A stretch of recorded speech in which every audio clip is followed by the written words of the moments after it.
आज मैं आपसे बात करूंगा ABB का ACS 880 ड्राइव में क्या क्या इसके हार्डवेयर कंपोनेंट्स हैं और इम्पॉर्टेंट पैरामीटर्स क्या क्या होते हैं, उसके बारे में हम आपसे डिस्कस करेंगे। ऑलरेडी इसका हमने ID रन वगैरह के बारे में बता चुके हैं, तो उसके बारे में हम नहीं बात करेंगे। अगर वो वीडियो आपको देखना है तो इस चैनल के बाकी वीडियो में आप देखेंगे, वो मिल जाएगा और लिंक भी हम इसको डिस्क्रिप्शन में शेयर कर देंगे। फ्रेंड्स, ये बहुत ही इंपॉर्टेंट वीडियो होने वाला है, तो इसके बारे में हम सबसे पहले बात करेंगे कि इस ड्राइव का पार्ट नंबर क्या है। यहाँ पे आप देखिए फ्रेंड्स, इस ड्राइव का जो पार्ट नंबर है यहाँ पे ACS 880-C1-038A-3, मतलब फ्रेंड्स ये 38 एम्पियर की ड्राइव है। ओके फ्रेंड्स, अब इसमें हम बात करेंगे इसके कौन कौन से कार्ड लगे हुए हैं। तो यहाँ पे हम सबसे पहले बात करेंगे, ये देखिए आपका पहला ऊपर वाला जो कार्ड है फ्रेंड्स, ये हमारा कम्युनिकेशन का कार्ड है जो हमारा CDP से कम्युनिकेट होता है। उसके बाद अगर हम नीचे जाते हैं तो यहाँ पे आप देखिए इथरनेट एडाप्टर कार्ड है FEN-A-11। ये जो है आपका इथरनेट जो केबल होती है वो यहाँ कम्युनिकेट की गई है, और इसको अगर मान लीजिए आपको कंप्यूटर अपने जो लैपटॉप है इंजीनियरिंग स्टेशन को आपको अगर इथरनेट के थ्रू कम्युनिकेट करना है तो यहाँ से लगा के आपको डायरेक्ट लेना पड़ेगा। उसके बाद ये यहाँ पे आप देखिए एक मेमोरी कार्ड है। ये बेसिकली क्या है, आपका ड्राइव का जो फॉर्मवेयर है इसके थ्रू यहाँ पे इसमें डाउनलोड किया जाता है। प्रोफिबस DP कार्ड है। पर्टिकुलर ये क्या है कि आपका प्रोफिबस कम्युनिकेशन के लिए इसको यूज़ करते हैं। तो ये आपका जो है बहुत इंपॉर्टेंट कार्ड है, और इसमें जो भी हमारा PLC में हार्डवेयर में एड्रेस रहता है उसके एड्रेस के थ्रू यहाँ पे ये ड्राइव के अंदर भी एड्रेस डाल करके इसके थ्रू कम्युनिकेट कराया जाता है। उसके बाद ये FEN-31 कार्ड है फ्रेंड्स। ये हमारा बेसिकली इनकोडर के लिए कार्ड है, जो हमारा इनकोडर फील्ड में लगा हुआ है उसका फीडबैक यहाँ पे आता है। उसके बाद नीचे आप आएंगे तो ये हमारा जो है कंट्रोल कार्ड है, जिसको RMIO कार्ड भी बोला जाता है।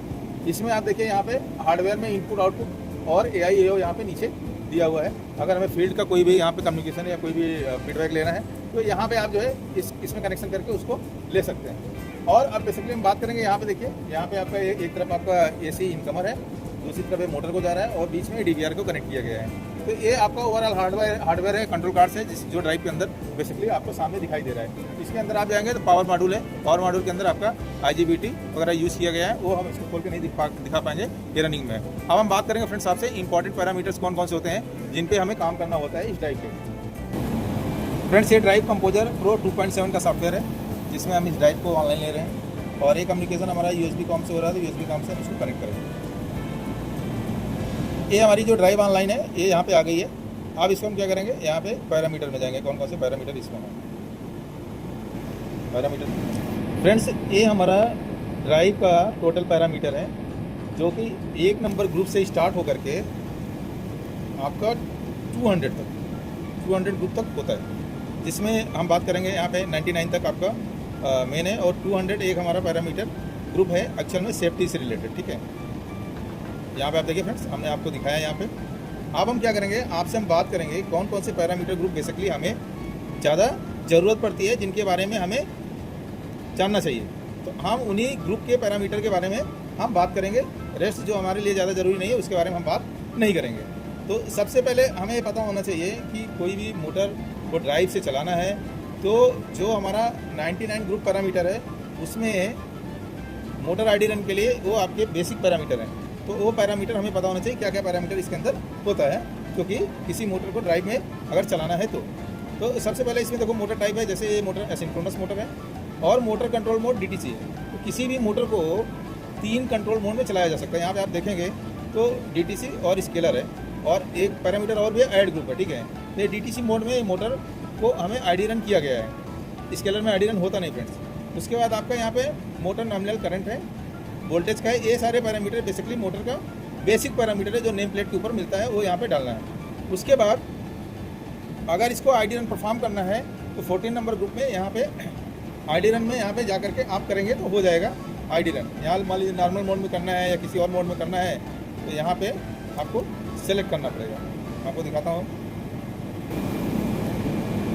तो फ्रेंड्स, इस 99 में मोटर डाटा डाल करके आप यहाँ पे ID रन, यहाँ पे नॉर्मल या स्टैंडर्ड जिस मोड में आपको करना है आप यहाँ सेलेक्ट करके ID रन कर सकते हैं। उसके बाद दूसरा जो पैरामीटर है जो मेंटेनेंस पॉइंट ऑफ व्यू से हमें ज़रूरत पड़ती है या कमीशनिंग पॉइंट ऑफ व्यू से, वो है मोटर कंट्रोल। मोटर कंट्रोल में यहाँ पे आप जो है फ्रिक्वेंसी के बारे में या स्लिप गेन के बारे में ये सारे पैरामीटर आप डाल करके थोड़ा सा ट्यूनिंग को किया जा सकता है कि किस तरह से स्विचिंग फ्रिक्वेंसी की रेंज रखना है।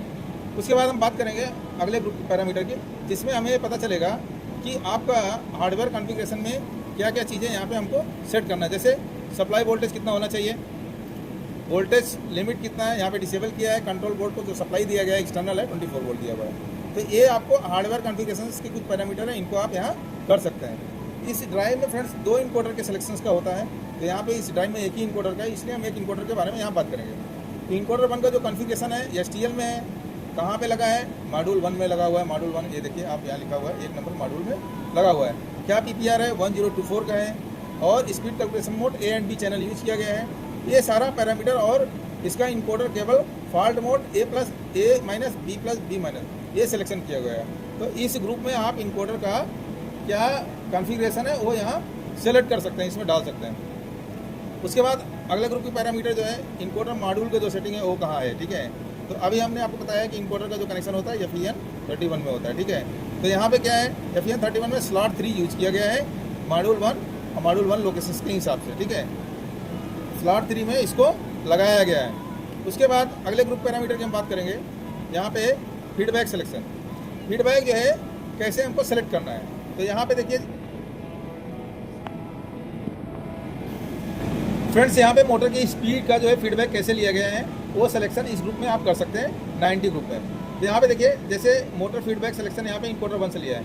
यहाँ से अगर आपको कोई चेंज करना है, एस्टिमेटेड करना है, एस्टिमेटेड कर सकते हो, और इनकोडर 2 में करना है तो कर सकते हो। इनकोडर 2 यूज नहीं है तो अगर इनकोडर में फॉल्ट आ रहा है तो आप एस्टिमेटेड करके इसको सेव करके चला सकते हैं अगर इनकोडर में प्रॉब्लम है। तो मोटर फीडबैक यहाँ फॉल्ट है, अगर फीडबैक नहीं आएगा तो क्या होगा, ये ड्राइव फॉल्ट में चली जाएगी। तो इसमें हम इनकोडर के फीडबैक को यहाँ पे सेलेक्ट कर सकते हैं इस ग्रुप में। उसके बाद हम आते हैं फ्रेंड्स जो इम्पोर्टेंट ग्रुप है उसी के बारे में बात करेंगे। यहाँ पे दूसरा ग्रुप जो आएगा DDCS कम्युनिकेशन कैसे किया हुआ है, ठीक है। तो उसके बारे में यहाँ पे आप देखिए बहुत सारे हैं। आपने अगर कम्युनिकेशन जैसे DDCS में किया हुआ है तो आप इसको यूज़ कर सकते हैं, अदरवाइज आप इसमें कुछ भी छेड़ने की ज़रूरत नहीं है।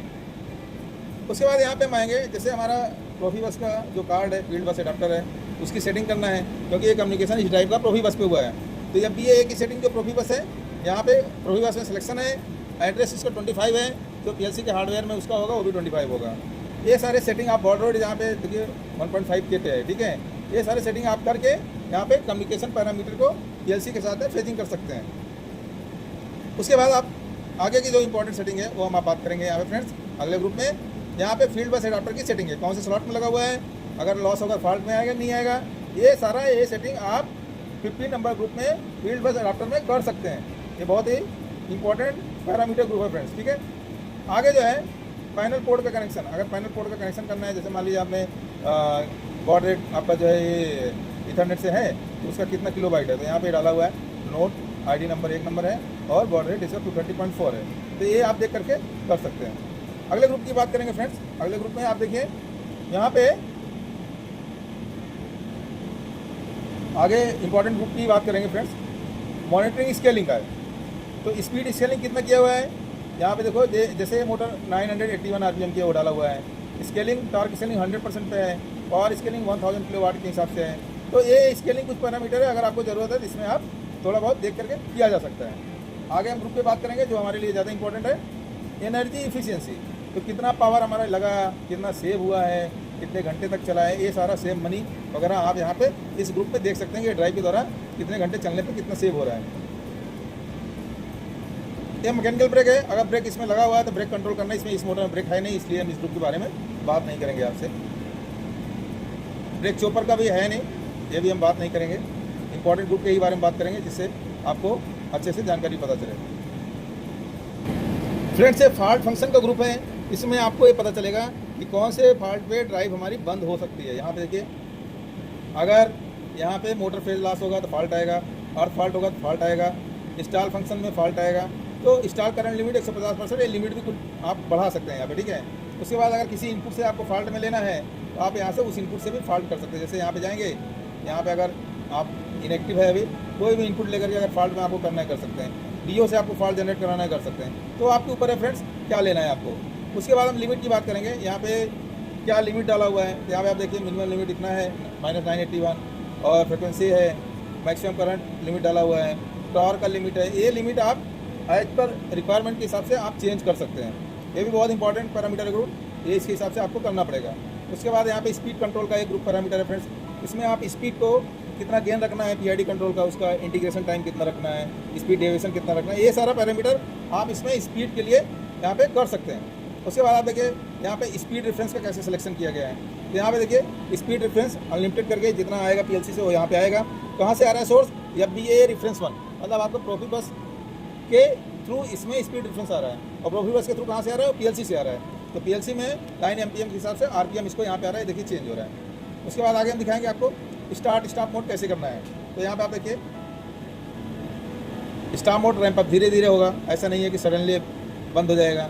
इमरजेंसी स्टॉप मोड है, रैंप ऑफ, स्टॉप ऑन, ये सब है, ठीक है। ये कुछ पैरामीटर हैं जिससे ड्राइव को आप बंद करा सकते हैं या चालू करा सकते हैं, क्या रेंज से आपको करना है। डायरेक्शन है यहाँ पे फ्रेंड्स, यहाँ पे आप देखिए फील्ड बस से आ रहा है, कमांड कहाँ से आएगा, वहीं से आएगा, वो भी बस से। और यहाँ पे ये देखिए स्टार्ट ट्रिगर टाइप एज कोई पल्स आएगी उस तरह से होगा। जॉग वन स्टार्ट सोर्स क्या कुछ नहीं दिया हुआ है ये पैरामीटर में, ऐसा स्टार्ट स्टॉप का इनपुट के थ्रू ऐसा कुछ है नहीं, ठीक है फ्रेंड्स। आपका जो भी होगा पीएलसी के थ्रू वहाँ पे होगा। ऑपरेशन मोड में जाएंगे फ्रेंड्स, यहाँ पे आप देखेंगे तो लोकल कंट्रोल को अगर आपको मतलब सीडीपी से आपको इसको कुछ भी इनेबल नहीं करना है तो यहाँ पे यस कर देंगे, और सीडीपी से आपको कुछ अगर करना है तो यहाँ नो करेंगे। तो सीडीपी के थ्रू आप इसमें ड्राइव में कुछ भी चेंज कर सकते हैं, ये सारा दिया हुआ है। आपका सिर्फ ऑपरेशन मोड है, ठीक है फ्रेंड्स। आगे हम बात करेंगे यहाँ पे स्टैंडर्ड AIO। यहाँ पे देखिए अगर मान लीजिए कुछ AIO का सिग्नल है तो यहाँ पे आप उसको कर सकते हैं, बट इसमें हमारा उस तरह से ज़रूरत है नहीं, इसलिए इसमें किया नहीं है। सेम यहाँ पे स्टैंडर्ड DI/RO का है, मतलब डिजिटल इनपुट और रिले आउटपुट। अगर कुछ डिजिटल इनपुट का कुछ ऑन डिले टाइमर, कुछ ऑफ डिले टाइमर डालना है यहाँ पे आप कर सकते हैं। सेम आपका आउटपुट का यहाँ पे देखिए आउटपुट का भी ऑन डिले कुछ अगर टाइम डालना है तो आउटपुट का भी आप यहाँ पे चेंज कर सकते हैं। कुछ टाइमिंग अगर आपको यहाँ पे बढ़ाना है, जैसे मान लीजिए कोई आउटपुट कुछ फ्लिकरिंग कर रहे हैं, आपको लग रहा है फाल्स है, उसमें कुछ टाइम बढ़ा करके उस आउटपुट को आप कंट्रोल में ले सकते हैं। सेम आगे हम जाएंगे यहाँ पे फ्रेंड्स, तो यहाँ पे वार्निंग और फॉल्ट्स है कि आपका ट्रिपिंग फॉल्ट नंबर क्या आ रहा है, एक्टिव फॉल्ट क्या है उसके बारे में, वार्निंग का क्या फॉल्ट आ रहा है वो सब यहाँ पे आप देख सकते हैं। और उसके बाद लेटेस्ट फॉल्ट क्या आया था यहाँ पे आपको पता चल जाएगा, लेटेस्ट वार्निंग क्या आया था वो पता चल जाएगा। तो इस ग्रुप में आकर के कभी फॉल्ट आकर के हट गया है तो आप बाद में आकर के हिस्ट्री में देख सकते हैं। डायग्नोसिस में यहाँ पे आप देखिए कितना टाइम चला है, क्या है, पावर अप कब से कितना है, ये सारा आप इसमें यहाँ देखा जा सकता है ग्रुप नंबर 5 में। उसके बाद आपका यहाँ पे एक्चुअल वैल्यू में फ्रेंड्स आप यहाँ देख सकते हैं कि मोटर कितनी स्पीड में घूम रही है, क्या एस्टिमेटेड RPM आ रहा है, ये मोटर करंट कितना है, ये बहुत ही इंपॉर्टेंट पैरामीटर्स है फ्रेंड्स। इसमें आप किसी भी मोटर के एक्चुअल रनिंग वैल्यू को आप मॉनिटर कर सकते हैं और देखा जा सकता है, सारा यहाँ पे है। आउटपुट पावर कितना जा रहा है, मोटर का सॉफ्ट पावर कितना जा रहा है, UV फेज करंट कितना है, इंडिविजुअल फेज का कितना है, ये सारे पैरामीटर में आप मोटर के एक्चुअल डाटा को देख सकते हैं। एक पैरामीटर हमारा और मेन इंपॉर्टेंट है फ्रेंड, यहाँ control word and status word. इसमें आप देखिए कंट्रोल वर्ड बेसिकली क्या है फ्रेंड्स, जो पीएलसी से हमारा ड्राइव में कमांड आ रहा है वो कंट्रोल वर्ड है, और स्टेटस वर्ड क्या है फ्रेंड्स, ड्राइव के थ्रू जो पीएलसी में जा रहा है और वो ड्राइव के स्टेटस को पीएलसी को बता रहा है, वो हमारे स्टेटस वर्ड है। वर्ड हमारा कितने बिट का होता है फ्रेंड्स, 16 बिट का होता है। तो ये सिग्नल आप जो भी है 16 बिट में आएगा। तो आप पीएलसी से जो यहाँ पे कमांड आ रहा है आप देखिए, ये सारा बिट 0 में आएगा तो क्या आएगा, बिट 1 में आएगा तो क्या आएगा, बिट 3 में क्या है, सारे बिट के अगेंस्ट में एक कमांड बता रहा है कि ये कमांड पीएलसी से यहाँ पे आ रहा है। अब मान लीजिए आपको पता हो या इसको रन कमांड नहीं आ रहा है तो आप क्या करोगे, इस बिट को याद करोगे, यहाँ पे देखिए रन कमांड अगर यहाँ 0 बड़ा होगा तो आपको फिर पीएलसी में जाके देखना पड़ेगा वहाँ से रन कमांड क्यों नहीं निकल रहा है। ये बहुत ही इंपॉर्टेंट पैरामीटर ग्रुप है जिसमें हमें पता चल जाता है कि पीएलसी और ड्राइव का क्या स्टेटस चल रहा है। सेम यहाँ पे आप देखिए कंट्रोल वर्ड का हो गया, फिर से हम आप स्टेटस वर्ड का देख सकते हैं कि ड्राइव क्या क्या स्टेटस दे रहा है, जो पीएलसी को जा रहा है, इनेबल है कि नहीं है, इनहिबिट है कि नहीं है, ये सारा आपका 16 बिट में ये पीएलसी को भी फीडबैक दे रहा है। तो फ्रेंड इस तरह से हम इस ड्राइव के ACS 880 के ड्राइव के इंपॉर्टेंट पैरामीटर्स को हमने बताया हुआ है। ये आपको मेंटेनेंस या कमीशनिंग के समय बहुत ही इंपॉर्टेंट पैरामीटर्स हैं, कभी भी आपको ज़रूरत होगी जिसको यूज़ कर सकते हैं। और दूसरा कि हमारा एक फॉलोअर इसने क्वेश्चन किया था कि DTC मोड में बेसिकली हम इनकोडर को बाईपास कर पाएंगे कि नहीं कर पाएंगे। DTC मोड की कोई भी मोटर अगर आप चला रहे हैं, डार्क मोड में अगर होए तो उसको आप इनकोडर लेस नहीं चलाइए, इनकोडर लेस में वो प्रॉपर आपका मोटर काम नहीं करेगा। तो स्पीड मोड में अगर है तो आप उसको एक लिमिट तक आप उसको इनकोडर लेस में चला सकते हैं, बेस स्पीड से ऊपर इनकोडर लेस में वो चलेगी नहीं। इसलिए बेटर है कि कोई भी मोटर अगर आपका डार्क मोड में चल रही है उसको आप इनकोडर में मत लीजिए। और स्पीड मोड में भी है तो आपको ये ध्यान रखना है कि आप इनकोडर लेस कर रहे हो तो उसको बेस स्पीड से उस लाइन को या उस मोटर को ना चलाएं, अदरवाइज क्या होगा, आपका या स्पीड फ्लक्चुएट होगा या आपका टेंशन फ्लक्चुएशन होगा या हो सकता है कुछ और भी आपका अबनॉर्मल हो सकता है। तो फ्रेंड्स ये वीडियो आपके लिए बहुत इंपॉर्टेंट है, कृपया इसको लाइक करिए, सब्सक्राइब करिए और शेयर करिए। Thank you so much.